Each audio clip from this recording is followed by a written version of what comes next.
Hey guys, so we actually do have the scans. That was very fast after we got the initial leaks, but I'm going to go ahead and go over what we have.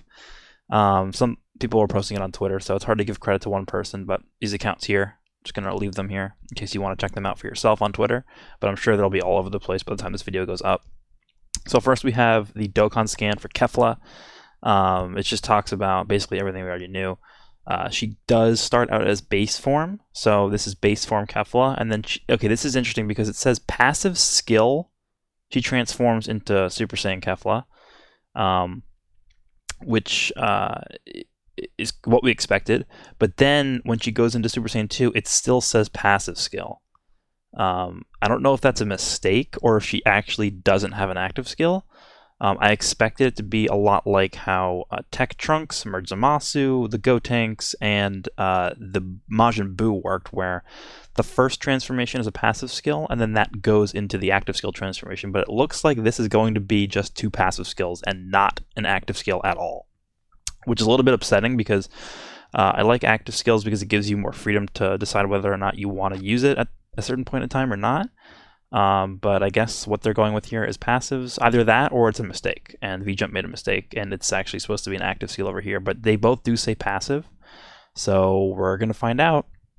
It doesn't give typing, but the name is in green. I don't think that means anything. I just think that's because Kefla's like associated with the color green because her hair is green. I don't think that means tech. It doesn't specify, so that is what we have for Kefla. Then it does also talk about the EZAs for these two. Again, the AGL Super Saiyan 2 Caulifla and the physical Berserk Kale. It does say Extreme Z Battle, not Extreme Z Area. So this will be a traditional EZA, not an Extreme Z Area. And then it also briefly talks about the Universe 6 category special skill orbs, and then this bottom part just talks about the skill orb system in general. So that's pretty much all we have for the Dokkan portion. It's not really too much info. The only real thing that we now know is that the transformations are both passive skills instead of active skills. So yeah, we'll see if that actually ends up being the case, but that's going to be it for the Dokkan portion. Now moving on to the Legends portion, there were a few scans here. So there's actually 2 pages. This first page here just talks about the history of SHALLOT and like the battles he's had. So this one's like the Broly fight. This one's like meeting up with Beerus and Whis and Bulma and Jocko. And then they go into the Frieza fight, where you go Super Saiyan for the first time, then versus Cell, where you go Super Saiyan 2, and then Buu, Super Saiyan 3. And then it goes into Beerus asking SHALLOT to acquire 5 other Saiyans so that he can become Super Saiyan God. And then we have the actual art for Super Saiyan God SHALLOT here, which is, actually looks really, really good. And down here it talks about the 2nd year anniversary, which it says will start on the 31st of May. So that's in about 13 days from now, so a little bit less than 2 weeks away. And then it says in the middle of June, which I expect to be probably early June. It says during June, but I expect it to be early June. We will be able to transform SHALLOT into Super Saiyan God. So SHALLOT will obtain the Super Saiyan God transformation.